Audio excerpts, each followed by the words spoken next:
Judicial well-being is the cornerstone of a fair and effective justice system, ensuring that those who uphold the law are supported, balanced and resilient. Join us on an extraordinary journey, the creation of the Nauru Declaration on Judicial Wellbeing. It began with a visionary goal, ensuring integrity, nurturing judicial wellbeing, the path to quality justice. Uniting distinguished judicial leaders and experts from around the world, overcoming barriers through virtual Zoom meetings, connecting continents and bridging time zones, engaging in rigorous consultations and thoughtful deliberations, we tackled the pressing issues of judicial well-being. Ever since the COVID-19 pandemic, everyone has been highlighting the importance of mental health and well-being. Now, 4 years later, the judiciary is catching up with the rest of the world. Judges face significant stress due to their responsibility for life-altering decisions. A person's liberty depends on a judge. A person's property depends on a judge. A child's whole future life depends on a judge. The term well-being encompasses personal and professional aspects, including job satisfaction, engagement, and reduced burnout. It is linked to the quality of life and covers physical health, mental health, social relationships, and so on. It is clear that judges are at risk of burnout and suffering trauma through their duties. High workloads, intense media scrutiny, and exposure to distressing material contribute to this risk.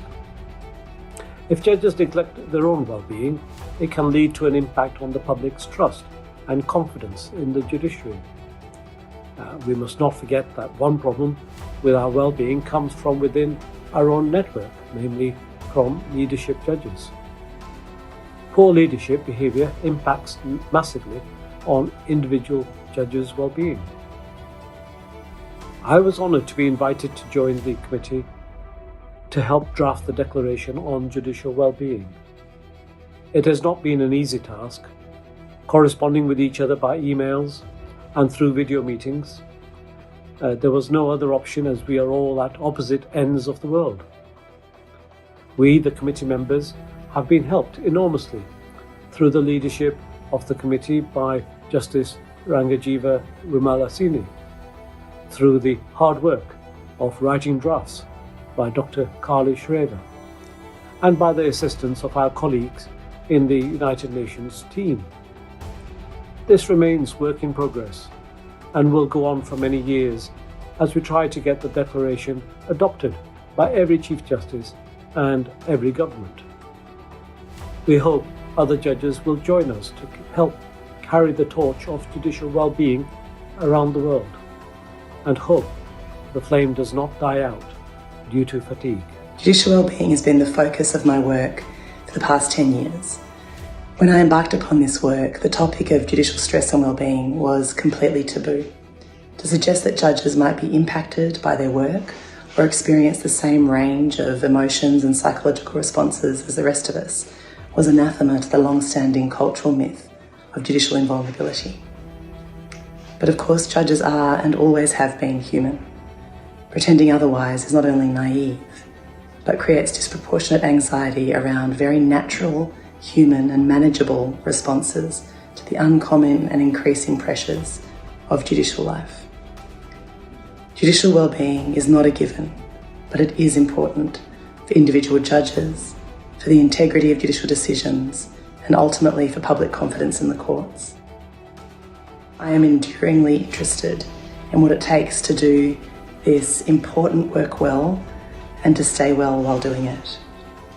It has been a personal and professional privilege to have been involved in the drafting of the Nauru Declaration on Judicial Wellbeing. I want to express my gratitude and admiration for Justice Rangajiva Wimalasini, who drove the project and convened the International Committee of Judges and Experts from every corner of the world who worked together to bring it about. I now want to say something about the rigorous process that we followed.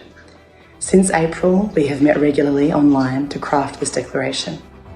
Our starting point was a discussion paper which Justice Wallace prepared based on his experiences and his broad reading and thinking on the topic, setting out a range of factors important to maintaining judicial wellbeing.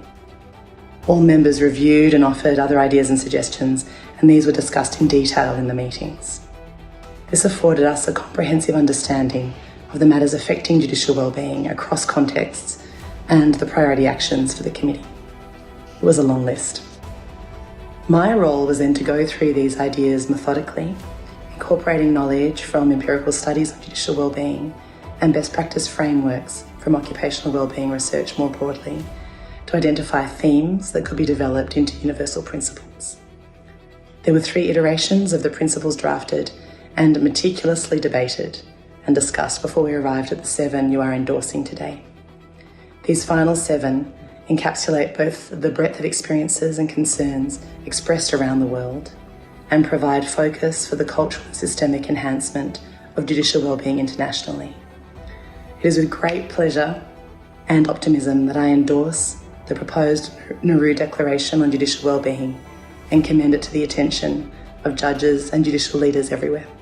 I've been really excited to be involved in this amazing project. I'm really grateful to the UNODC, to the Republic of Nauru, to the Minister of Justice, and to, of course, Justice Wima Salina, who have sponsored this amazing event. Working on the project with judges from the Caribbean, from Africa, from Canada, from Portugal, from all over the world has been an incredible time for me. Senior judges who were prepared to listen and to put in place a framework which will help all of our judges in the future, particularly from my point of view, those from the Commonwealth Magistrates and Judges Association, my brother and sister judges who can put frameworks in place in their own jurisdictions to help with their welfare, because we have different jurisdictions, but we have almost exactly the same problems and situations facing us. Judicial welfare isn't a question of being comfortable or having pleasant sofas. We have to make decisions with integrity, we have to make them independently, and in order to do that, we can't face bullying, victimization, harassment and discrimination in our own working environments. We also must be supported in terms of administration, in terms of security.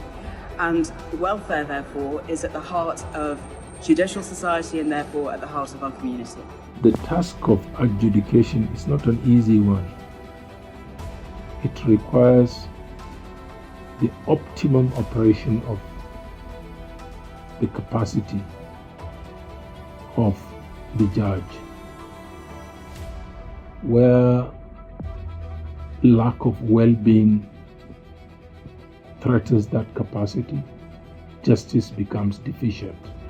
Therefore, judicial well-being is in the interest of the citizens and in the interest of justice. The methods adopted in arriving at these declarations are really thorough and painstaking.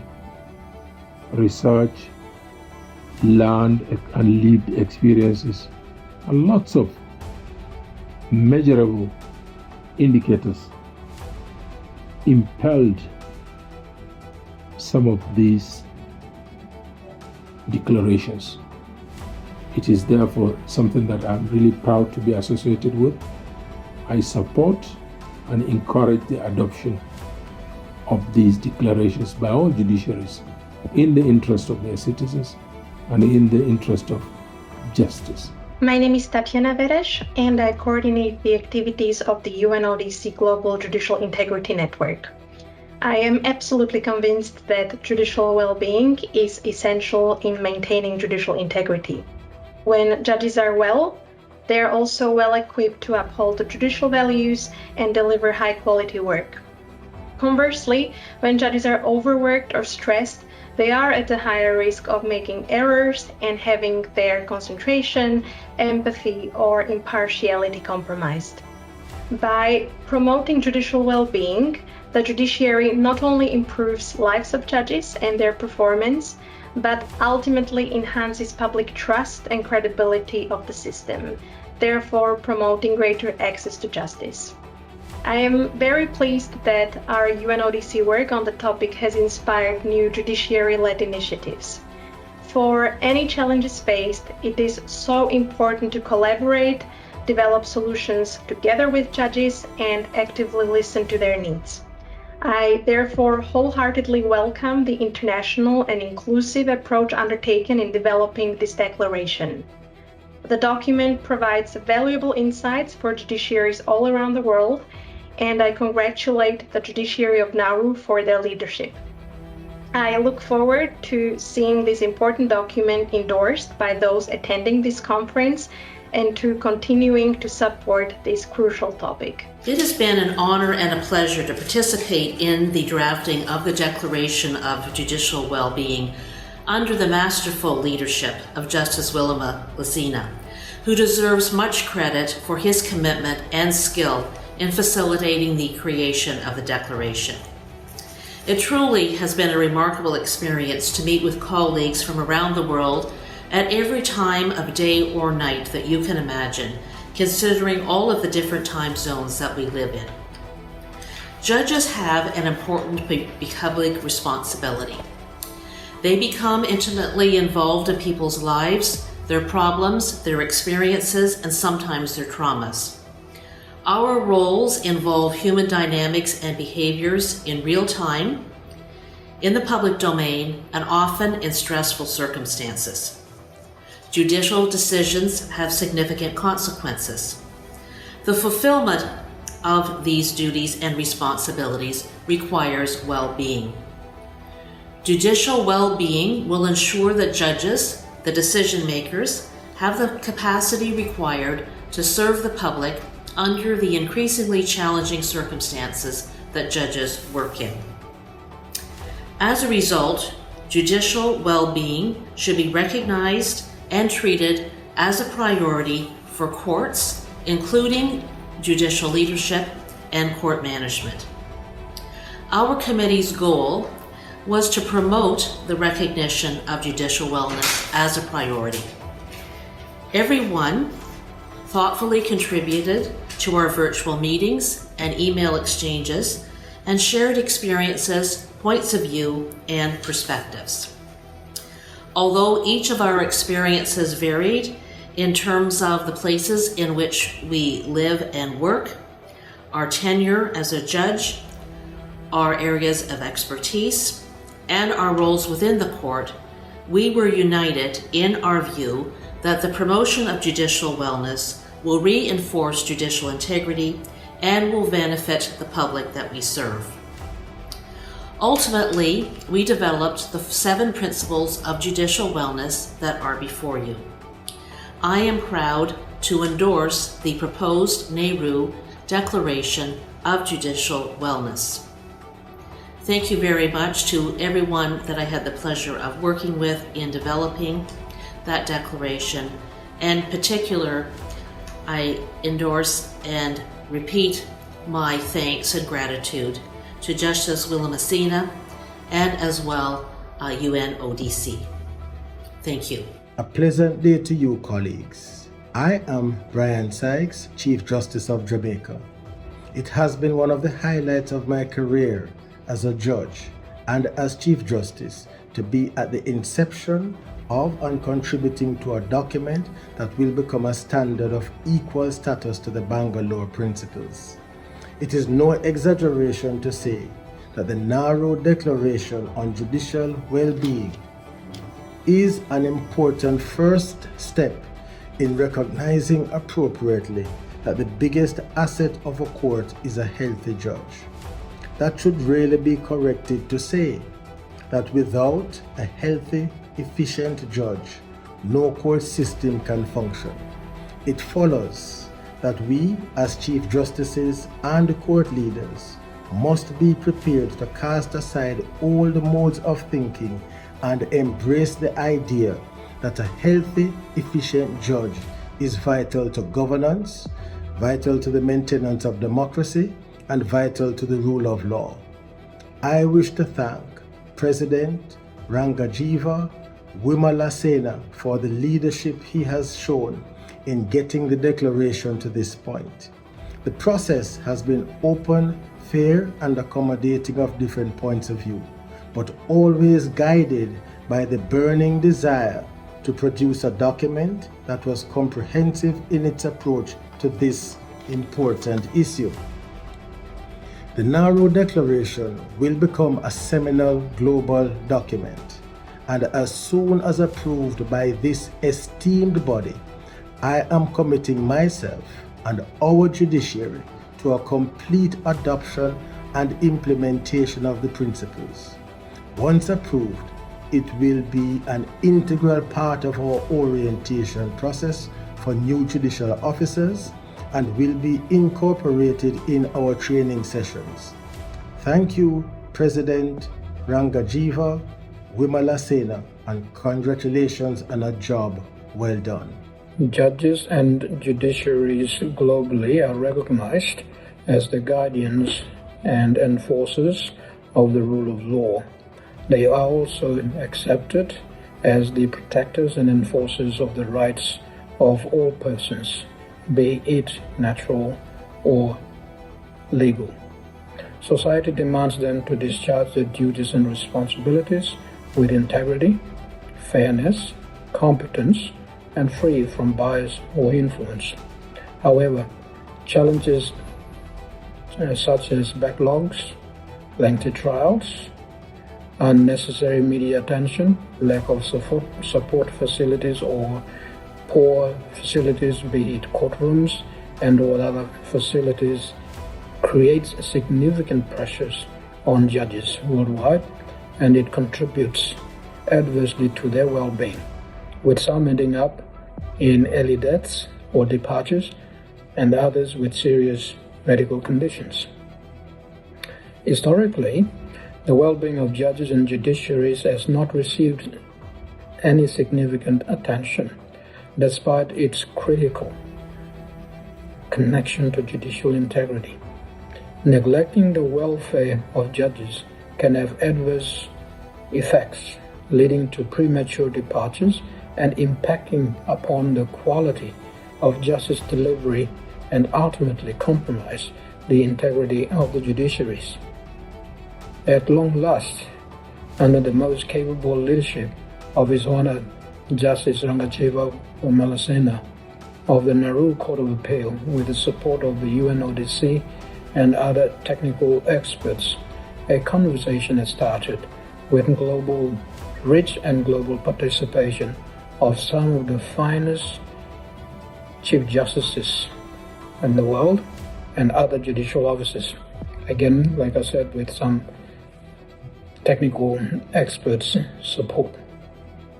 That conversation has led to a set of 7 most important principles on judicial well-being, which I sincerely hope will be adopted at the upcoming Regional Judicial Conference on integrity and judicial well-being in Nauru. I'm also very hopeful that the leadership of all judiciaries will take appropriate steps to have all the principles implemented for the health and well-being of judges and the judiciaries, and hence the well-being of our global village.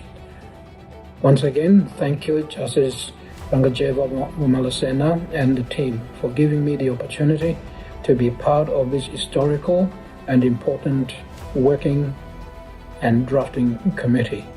Judicial wellness is essential for judges due to the nature of our work and our profession, which comes with huge and high workload that demands intellectual proficiency. The role of a judge imposes a restrictive lifestyle for all of us as judges, and as a result, many times we don't have social interactions with others, and we are only left with our family members, our wives and our children, if we have any. As a result, our well-being is sometimes put in jeopardy by those requirements.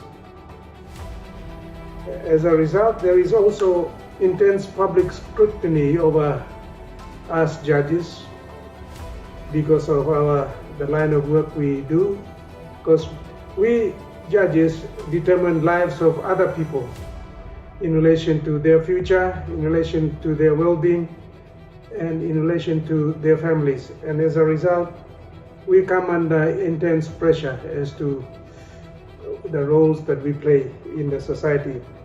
And therefore, we in the judiciaries around the world should take really big interest in ensuring judicial well-being of judges, magistrates, and other judicial officers in our various judiciaries. We must understand the importance of the role of judges in our various countries and jurisdictions.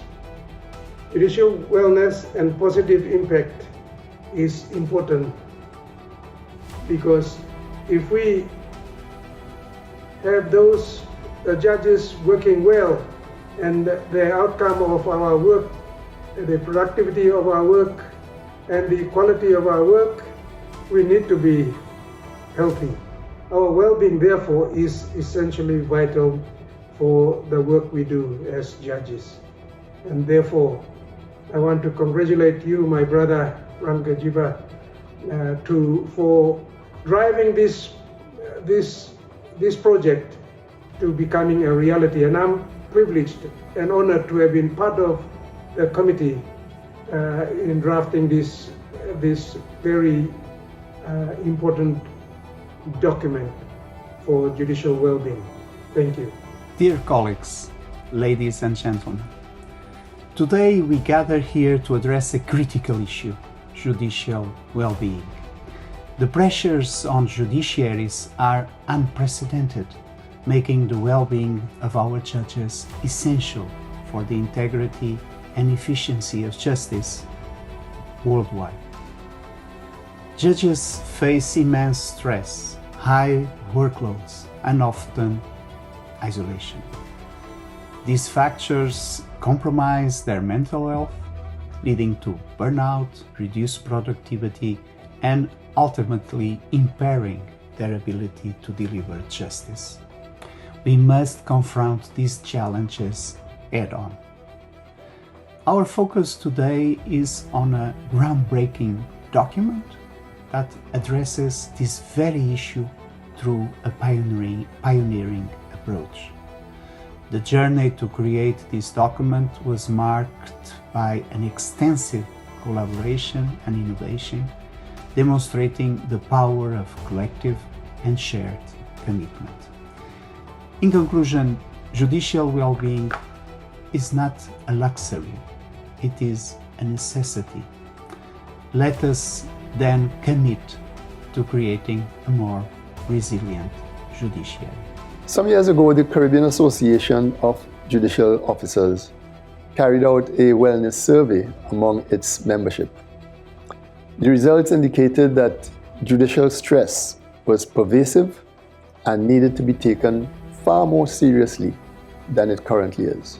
Quite apart from the health of the individual judicial officers affected, given the role that judges play in society, judicial integrity, judicial impartiality, and public confidence in the administration of justice were all implicated.